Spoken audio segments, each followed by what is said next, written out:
Assalamualaikum warahmatullahi wabarakatuh. Selamat pagi anak-anak. Selamat berjumpa kembali dengan Ibu pada pelajaran Pendidikan Agama Islam dan Budi Pekerti. Bagaimana kabar kalian hari ini? Alhamdulillah. Semoga kita semua selalu diberi kesehatan dan juga keistiqomahan ya di dalam kehidupan ini. Baiklah, pada hari ini kita akan belajar bab yang selanjutnya, yaitu bab 5, yaitu yang judulnya Jiwa Lebih Tenang dengan Banyak Melakukan Sujud.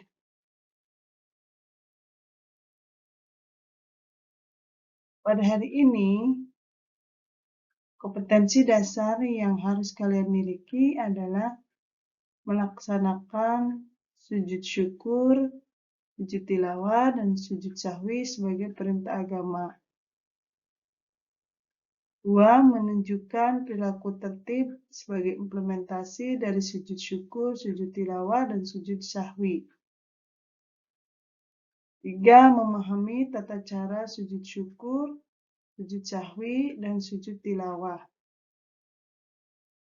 Dan yang keempat, mempraktekkan sujud syukur, sujud sahwi, dan sujud tilawah.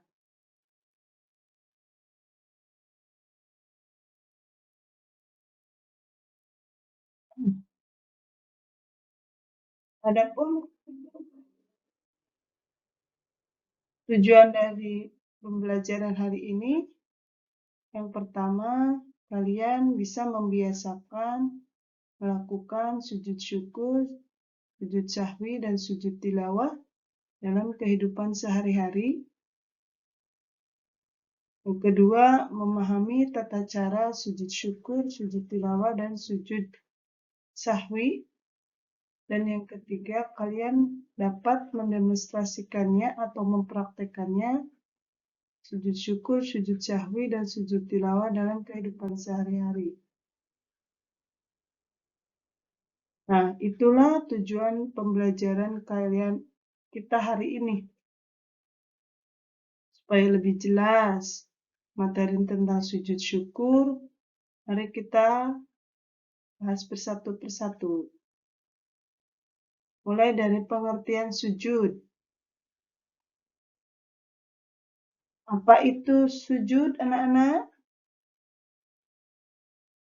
Ya, betul. Sujud adalah suatu gerakan dalam sholat di mana kita meletakkan seluruh anggota sujud di atas tempat sujud sebagai sikap kita terhadap Allah dalam merendahkan hati kita kepada Allah Subhanahu wa Ta'ala. Adapun sebab kenapa kita melakukan sujud itu ada beberapa sebab. Salah satunya ketika kita mendapatkan nikmat atau terhindar dari sebuah musibah. Kemudian yang kedua, ketika kita lupa atau salah dalam gerakan sholat ataupun di dalam rukun sholat. Dan yang terakhir, ketika kita membaca atau mendengar ayat sajdah baik di dalam sholat maupun di luar sholat. Itu sebab-sebab melakukan sujud. Dan juga selain itu kita harus tahu sujud itu ada berapa macam, anak-anak? Oh iya, betul, ada 3 macam. Itu 1, sujud syukur. Apa itu yang dimaksud dengan sujud syukur? Sujud syukur adalah sujud yang dilakukan ketika kita mendapat kenikmatan ataupun terhindar dari musibah.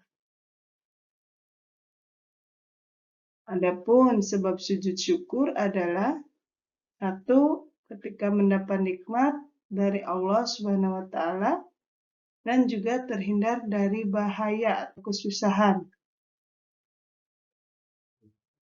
Nah, supaya kalian lebih jelas mengenai tata cara sujud syukur, coba kalian perhatikan video ini ya. Nah, ini penjelasan tentang sujud syukur. Tata cara sujud syukur. Satu, pertama kita menghadap kiblat. Kedua, niat untuk sujud syukur. Ketiga, sujud seperti sujud dalam sholat dengan membaca doa sebagai berikut. Subhanallah walhamdulillah wa la ilaha illallah wallahu akbar wa la haula wa la quwata illa billahil aliyyil alim. Setelah itu duduk kembali, kemudian salam. Itu tata cara sujud syukur.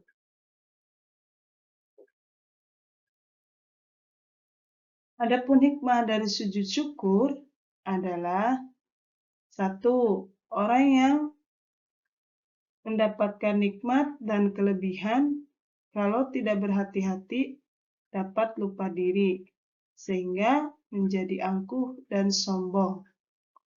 Orang yang melakukan sujud syukur itu akan terhindar dari sifat sombong atau angkuh.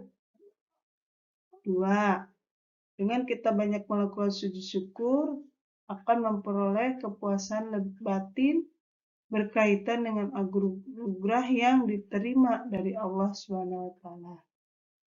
Tiga, merasa dekat dengan Allah sehingga memperoleh bimbingan dan hidayahnya.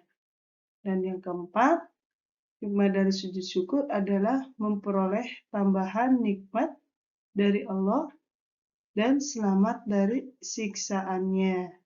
Itu adalah hikmah sujud syukur. Mudah-mudahan kita semua bisa membiasakannya dalam kehidupan sehari-hari. Dan macam yang kedua adalah sujud sahwi. Apa itu sujud sahwi, anak-anak? Oh iya, betul. Sujud sahwi adalah sujud yang dilakukan ketika kita lupa atau lagu di dalam sholat. Adapun sebab melakukan sujud sahwi, satu, lupa meninggalkan salah satu rukun sholat, seperti lupa melakukan ruku, i'tidal, ataupun sujud. Dua, lupa atau ragu jumlah rakaat. Tiga, lupa membaca doa kunut bagi yang membiasakan kunut. Empat, lupa melakukan tasyahud awal. Lima, kelebihan atau kekurangan dalam jumlah rakaat sholat. Itu. Adapun tata cara sujud sahwi, coba kalian perhatikan ya. Pertama, bila sujud sahwi dilaksanakan sebelum salam, caranya adalah apabila orang yang sedang salat lupa akan bilangan salat yang sedang dikerjakan atau lupa tidak melakukan tahiyat awal, dan kita baru ingat sebelum salam. Caranya bagaimana? Caranya, pertama, setelah selesai membaca tahiyat akhir, langsung kita sujud. Satu kali dengan membaca Subhana man la yanamu wa la yashu. Kemudian bangun dari sujud dengan disertai takbir.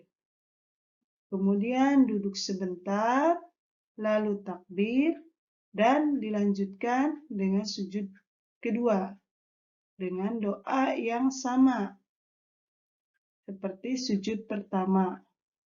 Setelah itu duduk kembali dan diakhiri salam.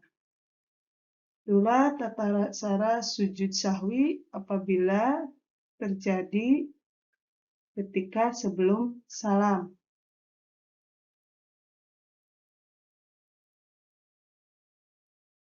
Dan hikmah dari sujud sahwi yaitu 1. Manusia tidak boleh berlaku sombong dan angkuh karena manusia tempat salah dan lupa. Yang tidak pernah lupa hanyalah Allah Subhanahu wa Ta'ala. Orang yang berbuat salah, hilaf dan lupa harus segera memohon ampun kepada Allah dengan membaca lafaz istighfar. Demikian halnya ketika kita bersalah dengan orang tua, guru, maupun teman, harus segera meminta maaf kepada mereka. Artinya, ketika kita melakukan sujud sahwi, kita akan terhindar dari sifat sombong ataupun angkuh. Karena manusia itu sifatnya lupa juga salah. Dan hikmah yang kedua yaitu kita diajarkan untuk bisa memahami bahwa orang lain juga bisa salah. Jika orang tersebut mengakui kesalahannya dan meminta maaf, kita sebagai umatnya, sebagai umat Islam, diajarkan untuk segera minta maaf. Itu anak-anak hikmah melakukan sujud sahwi. Nah, sekarang macam yang ketiga, sujud tilawah. Apa itu sujud tilawah anak-anak? Oh iya betul, sujud tilawah adalah sujud yang dilakukan karena membaca ataupun mendengar ataupun menghafal ayat-ayat sajdah baik di dalam sholat ataupun ketika di luar sholat. Nah, ini videonya anak-anak tentang bagaimana praktek sujud tilawah. Coba kalian perhatikan supaya kalian lebih memahami bagaimana praktek sujud tilawah tersebut. Nah, adapun sebab sujud tilawah yaitu ketika kita membaca atau mendengar bacaan Al-Quran, yaitu menemukan ayat-ayat sajdah, baik di dalam ataupun di luar sholat. Adapun ayat-ayat sajdah yang ada di dalam Al-Quran itu jumlahnya ada 15, yaitu diantaranya 1. Terdapat dalam surat Al-A'raf ayat 206, 2. Ar-Ra'du ayat 15, 3. An-Nahl ayat 49, 4. Al-Isra ayat 109, 5. Al-Hajj ayat 18, 6. Maryam ayat 58, 7. Al-Hajj ayat 77, 8. Al-Furqan ayat 60, 9. An-Naml ayat 25, 10. Sajdah ayat 15, 11. Shad ayat 24, 12. Fusilat ayat 38, 13. An-Najm ayat 62, 14. Al-Insyiqaq ayat 21, dan yang terakhir ada di dalam surat Al-Alaq ayat 19. Itu ayat-ayat sajdah. Kalian bisa nanti lihat ya di rumah kalian masing-masing. Di dalam Al-Quran, coba nanti kalian buka apa isinya ayat-ayat sajdah tersebut. Adapun syarat sujud tilawah atau sebelum kita melakukan sujud tilawah, apa yang harus dipenuhi oleh syarat yang harus dipenuhi oleh kita. Syaratnya yaitu 1. Cuci dari hadas dan najis. 2. Menghadap kiblat. 3. Menutup aurat. Itu adalah syarat sujud tilawah. Adapun rukun sujud tilawah, 1. Niat. 2. Takbiratul ihram. 3. Sujud 1 kali dengan diawali bacaan takbir. 4. Duduk setelah sujud dengan tumanina. Dan yang kelima, salam. Nah, sekarang bagaimana tata cara sujud tilawah? Tata cara sujud tilawah ada 2 macam ya anak-anak. Yang pertama, sujud tilawah yang dilakukan di luar sholat. Bagaimana caranya? Caranya sebagai berikut. 1. Berdiri menghadap kiblat. 2. Berniat melakukan sujud tilawah. 3. Takbiratul ihram. 4. Sujud 1 kali dengan membaca doa sujud tilawah. Kemudian yang berikutnya duduk sejenak, kemudian salam. Dan yang kedua, sujud tilawah yang dilakukan di dalam sholat, caranya adalah pada saat kita sedang berdiri dalam sholat, membaca ayat sajdah, atau imam membaca ayat sajdah, kita langsung melakukan sujud 1 kali dengan membaca doa sujud tilawah. Ya, setelah itu kita langsung berdiri lagi melanjutkan sholat kita kembali sampai selesai. Nah, itulah tata cara sujud tilawah anak-anak. Coba nanti kalian praktekkan ya di dalam kehidupan kalian sehari-hari nanti di rumah supaya kalian lebih paham tentang materi sujud tilawah. Baik, adapun hikmah melakukan sujud tilawah, 1. Kita akan dijauhkan dari godaan setan. Yang kedua, lebih menghayati bacaan Al-Quran dan maknanya yang sedang kita baca. Dan yang ketiga, mendekatkan diri kepada Allah Subhanahu wa Ta'ala. Nih, coba kalian perhatikan, di sini ada gambar orang yang sedang sujud. Kalian perhatikan bagaimana ketika orang sujud itu. Ya, baiklah anak-anak.